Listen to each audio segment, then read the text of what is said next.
Nobody expected the quiet woman from apartment 6A to change everything. When Amira began secretly gardening on her building's roof, neighbors complained about the mess, the smell, and the disruption. But as food prices soared and fresh vegetables appeared outside their doors, something shifted. Now, facing eviction and public backlash, she must fight for more than just her garden. She's fighting for the right to call somewhere home. The concrete steps creak under Amira's worn sneakers as she climbed to the 7th floor of Riverside Apartments, a plastic bag of tomato seedlings clutched against her chest. The building had seen better decades. Peeling paint curled from walls like old skin, fluorescent lights flickered with the persistence of a dying heartbeat, and the faded burgundy carpet squish underfoot from long-ago water damage. But it was home now, or as close to home as anywhere had been since Damascus. Amira had learned to find beauty in broken places, to see potential where others saw only decay. It was a skill born of necessity, honed through 3 years of refugee camps and the constant search for somewhere to belong. The memories came flooding back as she climbed her grandfather's weathered hands teaching her to read soil by touch, her mother's laughter echoing through their family's small courtyard garden where Jasmine climbed stone walls that had stood for centuries. Those walls were rubble now, scattered by bombs that fell like deadly rain, but the knowledge her family had passed down remained intact, carried across oceans in her careful hands. She paused at the fire exit door marked roof access, authorized personnel only. The building manager had made it clear during her lease signing that tenants weren't supposed to use the roof. Rodriguez had spoken in rapid English, his words punctuated by impatient gestures toward a lease agreement she could barely afford to sign. But Amira had climbed these stairs 3 times already, each time finding the door unlocked, each time discovering the same neglected expanse of tar and gravel. The late afternoon sun hit her face as she pushed through the heavy metal door. The contrast was immediate from the building's dim interior to this open space where the sky met the horizon. Below, traffic hummed along the busy street, but up here, 100 feet above the nose, something resembling peace existed.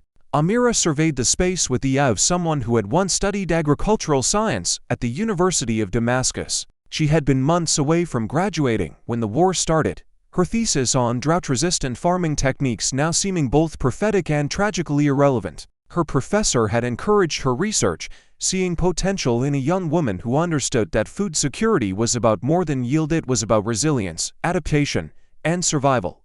The roof received direct sunlight most of the day. A utility spigot near the door provided water access. The surface was flat and stable, with good drainage toward the corners. It wasn't perfect, but she had worked with far less during childhood summers at her grandfather's farm outside Aleppo, where he had taught her that plants, like people, could thrive in unexpected places if given patience and care. She knelt and ran her fingers through the thin layer of accumulated dirt in the corners. Her savings were nearly depleted. The security deposit and first month's rent had consumed most of her grocery budget, but she had calculated that growing her own food would pay dividends. 8 tomato plants could yield 40 pounds of tomatoes over a season, nearly $60 of savings at current grocery prices. More importantly, it would mean fresh food, something she hadn't tasted since leaving the refugee camp in Jordan. The first tomato plant went into a makeshift container fashioned from a large yogurt tub, with holes carefully punched with a kitchen knife. She worked methodically, each plant positioned to maximize sun exposure while providing wind protection. The soil mixture was her own creation, potting soil mixed with compost she had been making from kitchen scraps on her fire escape. As she worked, her mind wandered to the community garden her family had maintained in their Damascus neighborhood. It had been more than a source of food. It was a gathering place where neighbors shared seeds, stories, and solutions to life's daily challenges. Children played between the rows while adults discussed everything from recipes to politics, their hands dirty with the honest work of growing things. By sunset, she had established a modest garden of 8 containers. For the first time since arriving in America, she felt like she was creating something rather than simply surviving. This was the kind of dirt that washed off clean, which meant something was beginning rather than ending. "What are you doing up there?" Amira froze. Mrs. Lin from apartment 4B stood on the fire escape below, silver hair pulled back in its usual tight bun, arms crossed disapprovingly. The elderly woman had always been polite but distant, offering only brief nods during their occasional encounters in the lobby. "Just tending some plants," Amira called down, her accent thick with nervousness. "Plants? On the roof? That's not allowed." I'm calling Rodriguez. Please, Mrs. Lin. I'm not hurting anything. Just trying to grow some food. The older woman's expression softened slightly, and for a moment, Amira glimpsed something familiar in her eyes, the recognition of someone who understood what it meant to make do with what you had. Food is grown on farms, not on rooftops in the city. This is going to cause problems, but Mrs. Lin didn't call the building manager that evening. Amira took it as a small victory and continued her rooftop visits, carrying water in repurposed milk jugs. The routine became a meditation before work at the grocery store, where she stocked shelves for minimum wage, and after work to check for signs of growth. The grocery store job was harder than she had expected.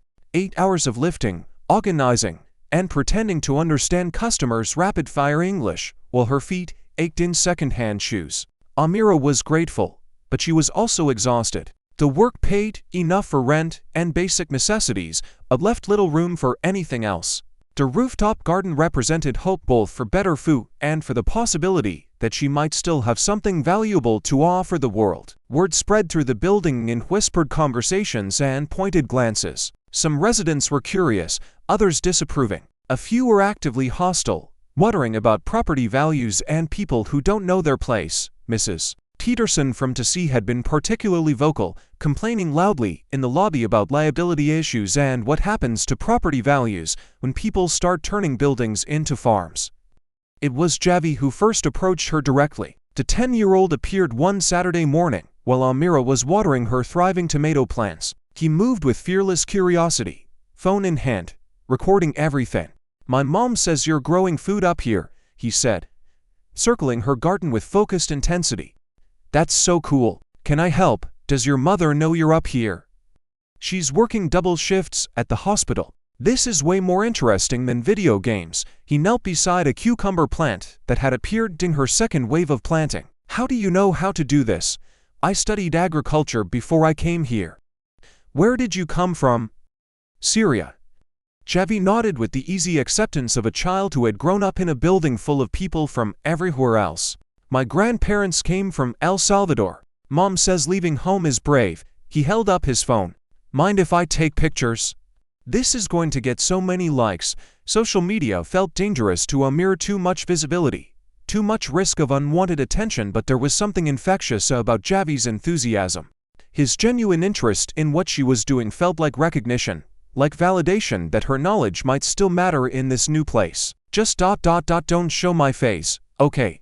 No problem. I'm good at angles." Over the following weeks, Javi became her unofficial assistant and documentarian. He helped carry water, learned to identify pests, and proved surprisingly adept at understanding the delicate balance required for container gardening. His social media posts about the rooftop garden began attracting attention first from classmates, then from their parents, and gradually from strangers drawn to the story of food growing in an unexpected place. "Look at this," he would exclaim, showing her his phone screen where likes and comments accumulated. 37 likes in 2 hours. "And this person in Portland says she's going to start her own container garden because of our posts." The digital attention felt surreal to Amira. She had spent months feeling invisible, her expertise dismissed as irrelevant, her presence barely tolerated. Now, strangers were interested in her work, asking questions about seed varieties and watering schedules through comments on a 10-year-old's Instagram account. The garden flourished through summer. Tomatoes grew heavy on their vines, cucumbers dangled from improvised trellises made from salvaged wire, and herbs perfumed the air with scents that reminded her of home. Bees appeared. She had planted flowers specifically to attract them, and birds began to visit, drawn by the promise of insects and shelter. Maria, Javi's mother, finally made it up to the roof one evening after her shift. She was a small woman with prematurely gray hair and kind eyes lined with exhaustion. She studied the garden with the practical assessment of someone who understood the value of every dollar. "This is incredible," she said, running her fingers over a thriving basil plant. "How much did all this cost to start?" "Maybe $40 for soil and seeds," Amira replied. "The containers are recycled from the building's recycling bin." "And how much food will you get?" Amira calculated quickly. "Probably $200 worth of produce if everything keeps growing like this." Maria whistled low. "That's a hell of a return on investment. My grocery bills have been killing me lately." It was then that Amira realized she had been thinking too small. The garden wasn't just about her own food security, it was about community resilience. She began harvesting more than she could eat and started leaving small bags of produce outside neighbors' doors with careful notes from the rooftop garden. "Thank you for your patience." The response was mixed. Some took the vegetables gratefully, others left them untouched. But as food prices continued climbing throughout the summer, attitudes began to shift.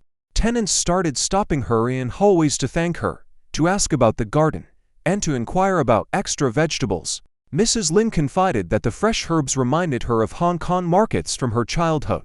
"My mother had a small garden on our balcony," she shared one evening, accepting a bundle of cilantro. "She grew vegetables in old paint cans, anything she could find. I had forgotten how good things taste when you grow them yourself." Other neighbors began sharing their own stories. Mr. Tetra from 5A told her about his grandmother's garden in Russia, where she had hidden vegetables during the war. Mrs. Santos reminisced about her family's farm in the Philippines, where she had learned to coax food from difficult soil. These conversations revealed something Amira hadn't expected, that many of her neighbors carried their own stories of displacement, of making do with less, of finding ways to create abundance from scarcity. The garden wasn't just feeding people, it was awakening memories, connecting present struggles to past resilience. The first major crisis came with the August thunderstorm. Amira was visiting her sister across town when the weather turned violent. Rain fell in sheets, driven by winds that bent street signs and stripped leaves from trees.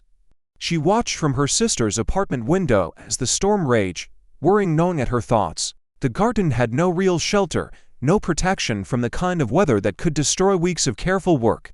She returned to find water streaming down the stairwell and Mr. Rodriguez standing in the lobby, his face dark with anger. The building's third floor was flooded, and maintenance equipment was scattered across the lobby like evidence of a crime. The smell of wet carpet and mold was overwhelming. "The third floor is flooded," Rodriguez announced as she walked through the door, his voice carrying the authority of someone who had found a convenient scapegoat. Mrs. Chen's ceiling collapsed. "All because someone has been playing farmer on my roof." Amira's heart sank. She had been afraid of this moment since she first planted her tomatoes, knowing that any problem, real or imagined, would be blamed on her unauthorized garden. "I can explain. You can pack.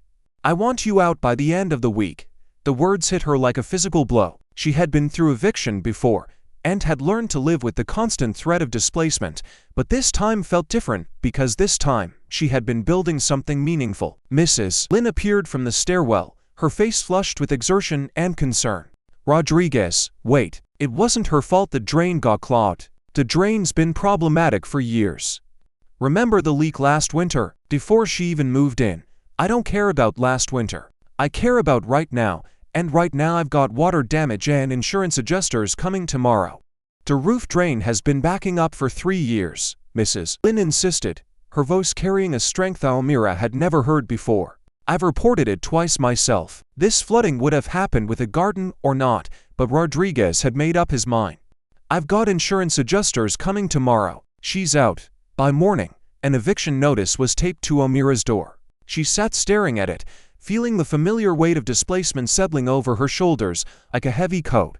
The paper was clinical in its language: 30 days to vacate, potential legal action, forfeiture of security deposit. She had been through this before, but this time it felt different because this time she had been building something that mattered. She climbed to the roof one more time, surveying the damage. The storm had battered the plants but not destroyed them. Tomatoes hung heavy on their vines, seemingly indifferent to the human drama playing out below. The garden looked resilient, ready to recover, ready to keep growing.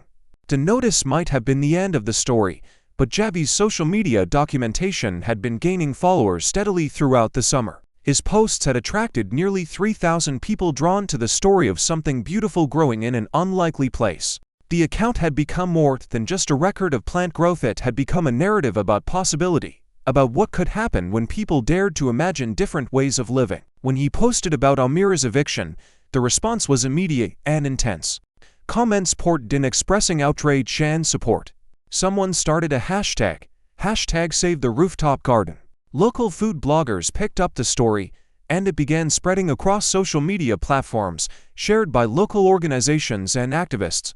with the viral momentum of a cause that resonated with people's deepest hopes about community and resilience. And then, on a Tuesday morning that felt like any other, everything changed. Amira woke to find her phone buzzing with notifications. Javi had tagged her in a post that had been shared hundreds of times overnight. The local morning show had picked up the story, featuring a segment about the rooftop garden that's dividing a community. Urban Harvest, a local food charity, had commented on the post, asking to discuss a potential partnership. 3 different news outlets had reached out for interviews, but criticism came too. A local tabloid published immigrants' illegal garden floods building, painting her as a reckless outsider who had endangered residents through her unauthorized activities. The comment section was filled with venom about freeloaders and people who don't belong here, language that felt all too familiar to someone who had spent 3 years being told she didn't belong anywhere. Amira read the article while packing her few possessions, tears mixing with anger. She had tried to create something beautiful and useful, something that brought people together and fed their bodies and souls. Instead, she had become a symbol of division, a focal point for all the fear and resentment that seemed to poison public discourse. A knock interrupted her packing. Mrs. Lin stood in the hallway, but she wasn't alone. Behind her stood half a dozen tenants who had never gathered for anything before. Maria clutching Javi's hand, Mr. Petrov with his weathered face set in determination, Mrs. Santos carrying a folder of papers, even Mrs. Chen from the flooded apartment. "We need to talk," Mrs. Lin said with quiet determination. They gathered in the community room, a shabby space rarely used except for mandatory build-in meetings. The fluorescent lights buzzed overhead, casting harsh shadows on faces that had learned to see each other as neighbors rather than strangers. Mrs. Lin brought a clipboard with a petition covered in signatures nearly every tenant in the building had signed. "Rodriguez is wrong," she began, her voice carrying the authority of someone who had lived through enough battles to know which ones were worth fighting. "The roof drain has been a problem for years. The building's maintenance logs will show that. And what you've been doing up there has been helping people."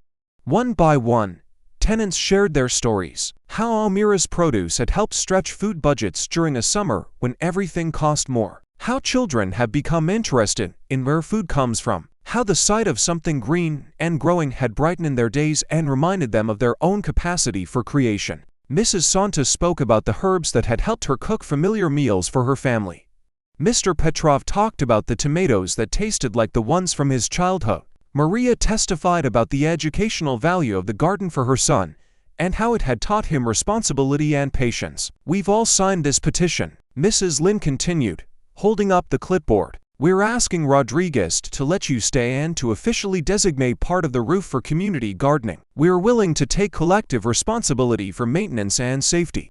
The meeting with Rodriguez took place in his cramped office the next day. He sat behind a metal desk covered with papers, maintenance requests, and coffee stains. The petition was spread before him, and he studied it with the expression of someone trying to calculate the least troublesome path forward. "This is still a liability issue," he said finally. "If someone gets hurt, if there's more water damage, insurance won't cover it. The building owners are nervous about anything that might increase their exposure. What if we form an official tenant committee?" Mrs. Lin suggested. "Take responsibility for maintenance and safety protocols, get proper insurance if necessary." Before Rodriguez could respond, his phone rang. The conversation was brief, but his expression changed as he listened. When he hung up, he looked troubled. "That was Channel 7, he said. "They want to do a story about the community garden controversy. It's trending on social media. The building owners are getting calls from reporters." Rodriguez leaned back in his chair, a decision forming in real time. "You know what looks worse than a tenant dispute?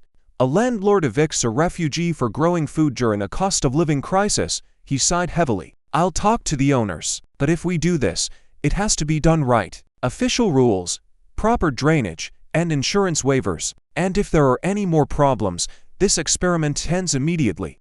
The transformation took weeks of meetings and paperwork. Mrs. Lin handled administrative details with the efficiency of someone who had managed bureaucracy before. Other tenants organized work crews for physical improvements. Mr. Petrov, who had worked in construction, supervised the installation of proper drainage. Maria coordinated schedules and communications and helped her son manage the social media page.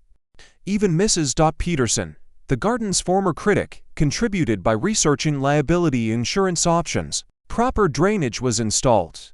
Safety railings were added around the roof's perimeter, and a bright yellow storage shed was built by volunteers from donated materials. The building owners, recognizing the positive publicity the garden was generating, agreed to a formal lease amendment that established the rooftop garden as a permanent community amenity. The garden that emerged was beyond anything Amira had imagined when she first climbed those stairs with her bag of tomato seedlings. 20 raised beds replaced her original 8 containers, each assigned to different tenants through a lottery system. Mrs. Lin discovered a talent for growing herbs, creating a fragrant corner that perfumed the entire rooftop and attracted butterflies.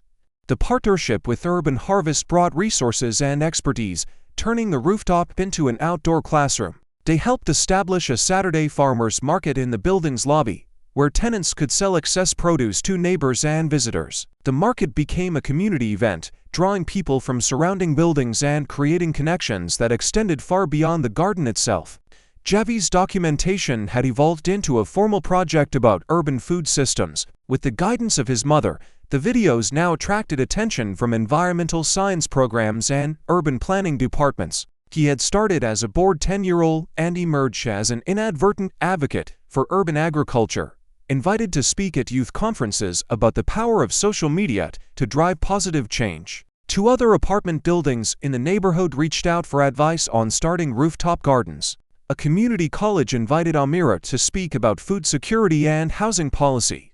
The same morning, show that had covered the controversy returned to film a follow-up story about the garden's success, this time focusing on the broader implications for urban development and community building. On a crisp October morning, as Amira harvested the last tomatoes of the season, she found herself thinking about roots. Not just the literal roots of flourishing plants, but the metaphorical ones she had begun to establish in this unlikely place. The garden had become more than a source of food, it had become a symbol of what was possible when people chose cooperation over suspicion, when they recognized that their fates were intertwined. Mrs. Lin appeared with a wicker basket, having become not just an ally but a friend. They had discovered they both missed the markets of their childhood. Mrs. Lin the wet markets of Hong Kong, Amira the souk of Damascus. Their friendship had grown from shared memories of displacement and adaptation, of learning to create a home in places that initially felt foreign. The community college called, Mrs. Lin said, picking cherry tomatoes with careful precision. They want to know if you'd be interested in teaching a workshop on container gardening. They're offering to pay you as a consultant. Amira smiled, feeling the warm weight of a ripe tomato in her palm. 6 months ago, she had been invisible and isolated, her skills dismissed as irrelevant, her presence barely tolerated. Now she was being asked to teach, to be recognized as an expert in something that mattered. "I think I'd like that," she said, and meant it. The workshop proposal represented more than just additional income. It was validation that her knowledge had value, that her experience mattered, and that she had something important to offer her new community. The refugee camps and displacement and struggle had not been meaningless suffering. They had been preparation for this moment, this opportunity to transform pain into purpose. As the sun climbed higher, the rooftop garden hummed with quiet activity. Javi arrived to document the autumn harvest, his approach more sophisticated, but his enthusiasm unchanged. He had learned to see the garden as more than just content for social media. It had become a lens through which he understood his own power to create positive change. Other tenants drifted up to check on their plots, to share coffee and the small intimacies of community life that had developed organically. Mrs. Santos brought homemade bread to share. Mr. Petrov contributed stories about his construction work that somehow always contained wisdom about patience and persistence. Maria shared plans for expanding the garden's educational component, connecting it to her son's school curriculum. Looking out over the garden, with its neat rows of plants, carefully tended pathways and bright yellow shed, Amira saw something that hadn't existed when she first climbed those stairs with her bag of tomato seedlings. She saw home. Not the home she had lost in Damascus, with its familiar streets and ancient stones, but a new kind of home built from shared purpose and mutual respect. A home that grew from the simple act of planting seeds in an unlikely place, of believing that something beautiful could flourish even in the most broken spaces. The tomatoes in her hands were perfect, red and heavy and still warm from the sun. But they were only the visible result of something much deeper that had been growing all season. Something that had taken root not just in the soil, but in the hearts of people who had learned to see each other not as strangers sharing space, but as neighbors sharing life. As autumn light painted the garden gold, Amira understood that sometimes the most extraordinary transformations begin with the simplest acts of hope. A bag of seedlings was carried up 7 flights of stairs. A willing heart is open to possibility. The belief is that even in the most unlikely places, community can grow from the simple act of caring for something together. The rooftop garden had saved more than just grocery money. It had saved a community, one tomato at a time, one conversation at a time, one act of courage at a time. In saving the community, it had saved Amira herself, giving her not just a place to belong but a purpose that transformed her from survivor to creator, from refugee to teacher, from stranger to neighbor. The seeds she had planted had grown into something larger than food. They had grown into hope, into connection, into the kind of home that exists not in buildings, but in the spaces between people who choose to care for each other and the world they share.